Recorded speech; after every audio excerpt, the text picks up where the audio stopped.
At the Christmas party, my parents gave everyone presents except my children. "We don't welcome them," said Mom. We calmly went, and I stopped paying for their repairs. After a week, it was the usual Christmas routine. My parents invited the whole family over to their house like they did every year. I wasn't particularly excited about it, but with family, sometimes you just go through the motions. My wife Jenna and I packed up the kids Emma and Ryan and made the drive over. Everyone was there: my older sister Amanda and her kids, a bunch of cousins, aunts, uncles, the whole crew. At first, everything seemed normal. Christmas music playing, kids running around, everyone catching up. My parents had gone all out with the decorations. The tree sparkled with lights and ornaments from our childhood. For a while, it felt like we were part of something good, a real family moment. Then came the gift exchange.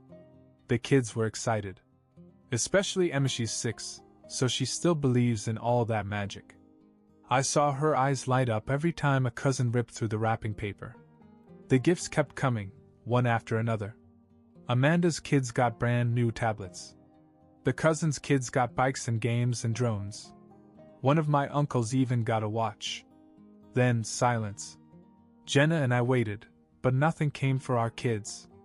Emma and Ryan just sat there, confused. Emma looked around, then up at me, her smile fading. Ryan kept asking, "Where are we?" It hit me like a punch in the gut. I turned to my mom. "Hey, did you forget the kids' presents or something?" I tried to keep my tone light. My mom crossed her arms and gave me that cold look. "We didn't forget," she said. "We didn't get them anything. We didn't congratulate them." I blinked, thinking I had misheard. "Excuse me? What do you mean, you're not congratulating them?" She didn't blink. "They're just like you. Ungrateful and entitled." Emma's face fell and tears welled up in her eyes. Jenna immediately hugged her and whispered something to calm her. Ryan looked like he was about to cry as well, but he held back, trying to be brave for his big sister. All around us, the room fell into an awkward, heavy silence. No one spoke. No one stood up for us. Amanda looked away, pretending not to notice. My cousins exchanged glances, but said nothing. It was as if everyone had expected this, as if it was just another family drama they didn't want to get involved in. Jenna squeezed my arm and whispered, "Steve, let's just go. It's not worth it." For a moment I wanted to explode, but I didn't. I forced myself to stay calm. I looked directly at my mother and said, "Okay. We're going." We bundled up the kids, grabbed our coats, and walked out the door. I slammed it behind me and the sound echoed through the neighborhood. I couldn't think straight on the drive home. My parents had done a lot of hurtful things over the years, but this was the next level. It wasn't just me anymore. They were hurting my children. Emma was still sniffling in the back seat, asking why Grandma and Grandpa didn't love her. How do you even answer that? I replayed the last few months in my head. There had been tension. They had wanted me to buy them a new house because their current one apparently wasn't good enough anymore. I told them no, but offered to pay for major renovations instead. I had workers redo the entire second floor, new plumbing, electrical, walls, everything. It had already cost me $21,000, and it wasn't even finished. But it wasn't enough for them. It never was. I gripped the steering wheel. They wanted to pretend I was the problem? Fine. They could make their own repairs now. Come New Year's, I'd cancel everything. This wasn't over. The morning after the Christmas party, I woke up still seething. Jenna and the kids were asleep, but I couldn't rest. I kept hearing Emma's voice. "Why don't they love me?" It crushed me. I had to do something. I grabbed my cell phone and called Frank, the contractor handling my parents' renovation. "Hey Frank, I'm canceling the project," I said. "Tell your crew they'll be done after New Year's." There was a pause. Are you sure about that? Your parents won't be happy. Let them call me," I replied. After that, I finally felt some control over the situation. But it didn't last long. Around noon, the calls started coming in. Amanda was first, but I let her go to voicemail. Then my dad. Same thing. Finally, Mom's name came up, and I relented. "You're canceling the renovation?" she demanded, skipping all the formalities. "You heard me," I said. "I'm done." She launched into a tirade about how irresponsible and selfish I was being. "We have the entire second floor torn up. How can you just leave us hanging like this?" I was unfazed. "Maybe you should have thought about that before you treated my kids like garbage. You crossed the line, and I'm not going to bend over backwards for you anymore." "Stop being so dramatic," she snapped. "Your children need to learn that they will not be rewarded for bad behavior, just like you." I laughed bitterly. "Right.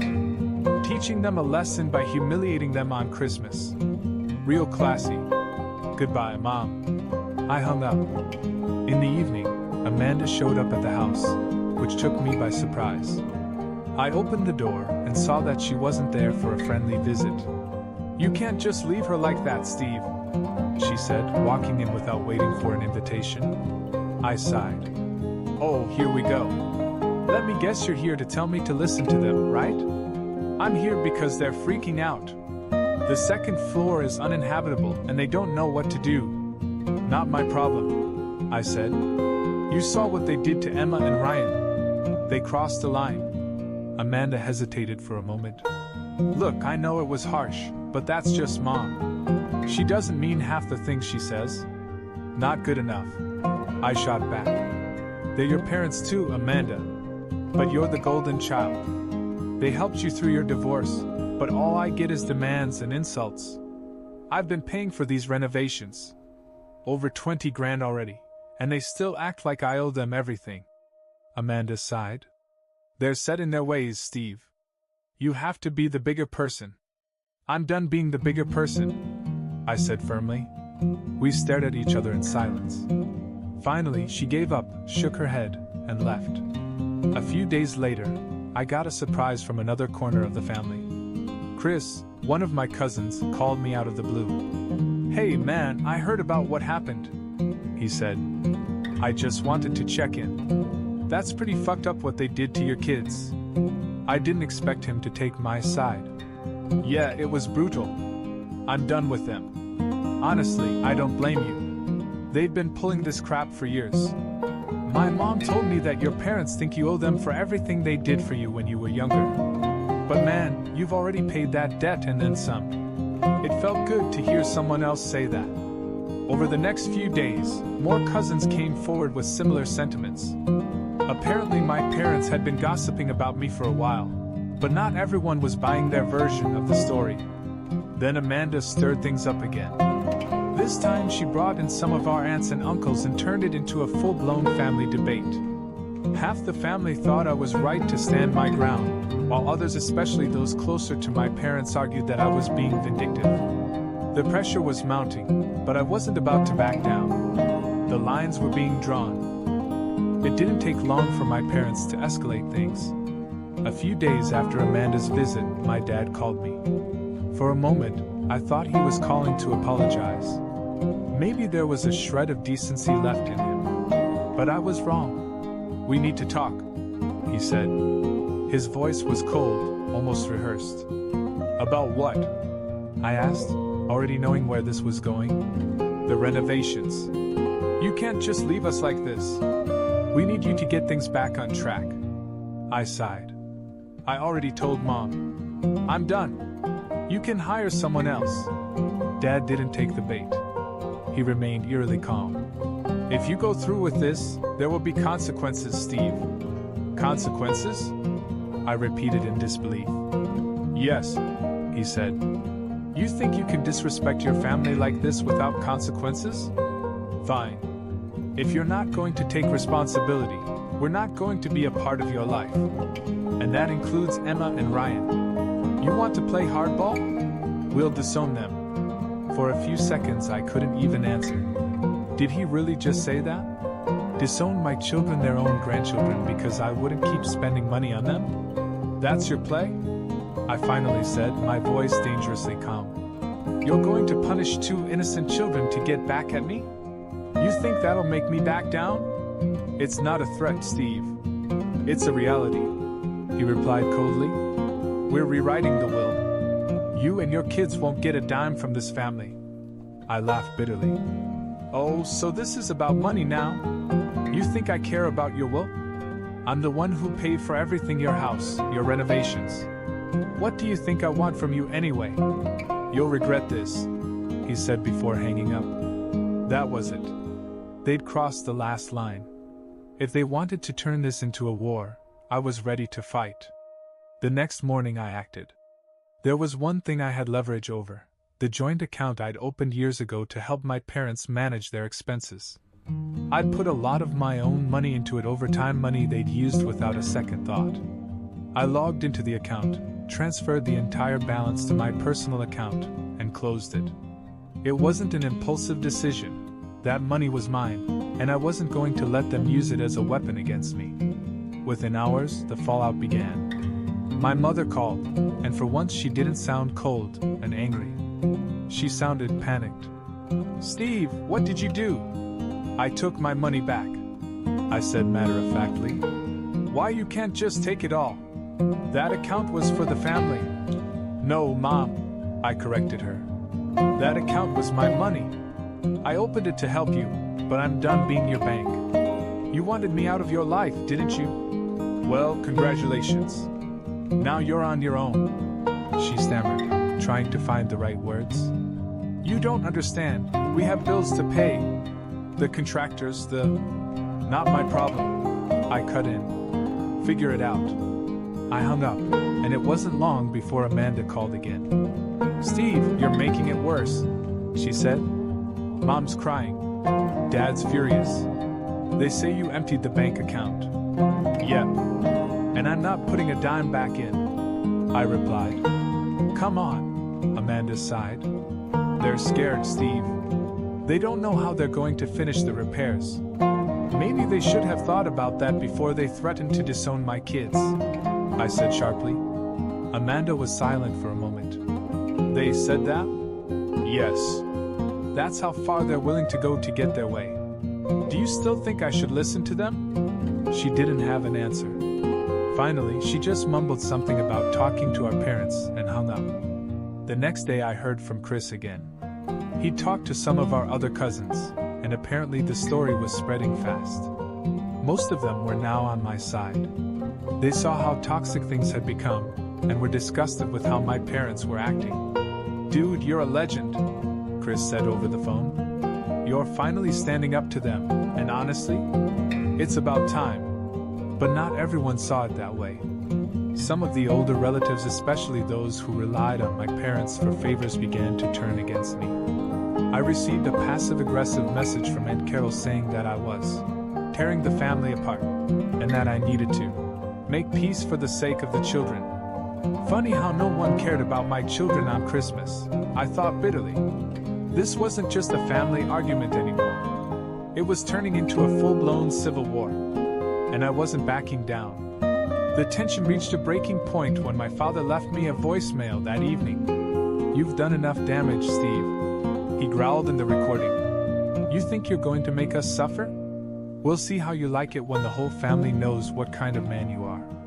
You're selfish, ungrateful, and you'll regret this for the rest of your life. He hung up without waiting for an answer. I played the message twice and shook my head. I was done with the guilt trips and manipulation, but I knew this was going to escalate. And it did. The next day, Jenna's phone started buzzing with messages from Amanda and some of the other relatives who'd taken my parents' side. Apparently, my dad had been calling around, spinning the story his way. In his version, I had cruelly abandoned them and stolen the money intended for family support. Of course, he left out the part where they had humiliated my children and threatened to disown them. Jenna scrolled through the messages and sighed in frustration. Steve, this is getting ugly. They're telling people you left them in financial ruin. Let them talk, I muttered. The people who know the truth will stay with us. The rest? I don't care anymore. Still, the situation bothered me. Emma and Ryan noticed something was wrong. Emma asked, Are Grandma and Grandpa mad at us? I hugged her and told her, "No, honey. They're just having a hard time understanding things right now." It wasn't the whole truth, but I didn't want to burden them with the ugly details. Meanwhile, my cousin's support continued to grow. Chris called again, this time with some surprising news. "Hey, so a bunch of us are talking about pitching in to help with the renovations your parents need," he said. "We're not doing it for them, really. We just want to make sure they can't use it against you anymore." I was stunned. "Wait, you're serious? Why would you do that?" "Because we're tired of the drama," Chris said. "Your parents have been playing these games with the whole family for years. It's not just you. They've been screwing other people, too, just in smaller ways. This is our way of saying, enough is enough." I didn't know what to say. For years I'd felt like the black sheep, the scapegoat. But now it was clear that I wasn't the only one who had had enough. Chris wasn't done yet. Oh, and by the way, Amanda's starting to crack. I think she's realizing how messed up this is. Give her time. I wasn't holding my breath, but it was still nice to hear. Then the unexpected happened. 2 days later, my parents called again. This time it wasn't an angry, demanding call. It was different. Mom left a voicemail, and for once, she sounded shaken. "Steve, it's your mom. Please, can we talk? We're sorry things got so out of hand. Your dad and I, we're scared. We're in over our heads. We need your help. Please call me back." I played the message twice, trying to process it. Was this real? Or was this another manipulation tactic? I wasn't sure, but I wasn't in any hurry to call her back. Later that night, Amanda texted me. "Amanda, they're crying, Steve. You're scared. They don't know what they're going to do without you." I stared at the screen, conflicted. Part of me wanted to feel satisfied. They'd finally realized they couldn't push me around anymore. But another part of me, the part that still wanted to believe in family, felt a pang of guilt. Jenna noticed me staring at my phone and put a hand on my shoulder. "You don't have to make any decisions right now," she said gently. "Take your time." I nodded. For now, I had to let them stew. They'd gotten themselves into this mess, and it was time they learned what it felt like to face the consequences. But deep down, I knew this wasn't over. I spent the next few days thinking things over. I knew that if I caved now, I'd just be giving my parents more power over me. They'd learn nothing. They'd keep walking all over me, and worse, they'd think they could hurt my kids whenever it suited them. But I wasn't about to let that happen. I reached out to my lawyer and explained the situation. Over the years, I'd helped my parents manage various financial accounts, including some investments tied to the house renovations. Technically, I had rights to these assets, given how much of my own money was invested. My lawyer confirmed that I could legally revoke my involvement and block their access. So, I did exactly that. I closed all shared accounts, froze my contributions to their mortgage payments, and pulled my name off any joint assets. I didn't leave them penniless, but I made sure they wouldn't have access to any more of my money. To put the final nail in the coffin, I sent them a letter, through my lawyer, informing them that all financial support from me was officially terminated. Word spread fast. My parents were panicking, calling everyone in the family to try and rally support. But by now, most of the cousins and extended family had caught wind of the truth.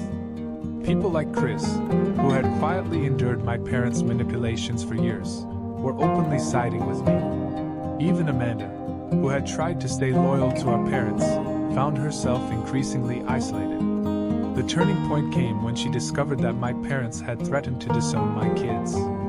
Chris told me she had confronted them in a heated argument, asking how they could stoop so low. "They're starting to lose everyone's respect," Chris told me over the phone. "The mask is slipping." I could tell my parents were desperate. When I didn't respond to their calls or texts, they did something I didn't expect. They showed up at my house. It was the first time I'd seen them since Christmas. Dad looked tired, like he hadn't slept in days. Mom seemed more nervous than angry, a rarity for her. "Steve, can we please talk?" she asked quietly when I opened the door. I didn't invite them in. Talk about what? I asked coldly. We were wrong, Dad said, swallowing his pride. We handled things badly. We shouldn't have said what we did. We hurt you and your family, and we're sorry. Mom chimed in. Please, Steve. We've lost control of everything. We can't finish the renovations, and the family's turning against us. We need you.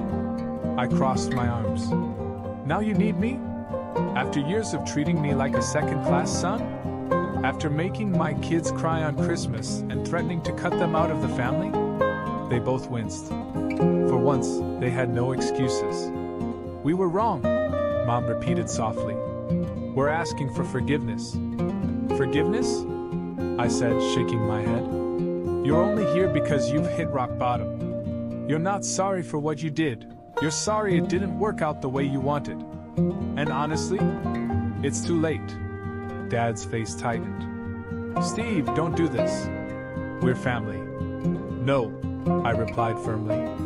Family doesn't treat each other the way you've treated me. I'm done being your puppet. From now on, you handle your own problems. And as for forgiveness? You're not getting it. Not now, not ever. With that, I shut the door in their faces. Over the next few weeks, the fallout continued. Amanda tried to patch things up, but I wasn't interested. She'd chosen their side when it mattered most, and I couldn't trust her anymore. Some relatives who had initially supported my parents backed off entirely, realizing how toxic things had become. Others, like Aunt Carol, stayed loyal to them, but I didn't care. The divide was final. I focused on my own family, Jenna, Emma, and Ryan. We started building new holiday traditions that didn't involve my parents or their drama. I finally felt free. No more guilt, no more endless demands. One day, Jenna and I took the kids to the park, and I watched as Emma and Ryan laughed on the swings. For the first time in a long while, I felt a sense of peace. Chris summed it up best during one of our conversations. You did the right thing, man. Sometimes, cutting people off is the only way to protect your peace. You owe your kids a better legacy than the one your parents tried to give you. He was right. And as far as I was concerned, my parents were no longer a part of that legacy. They had made their bed. Now they had to lie in it. The war was over, and I'd won.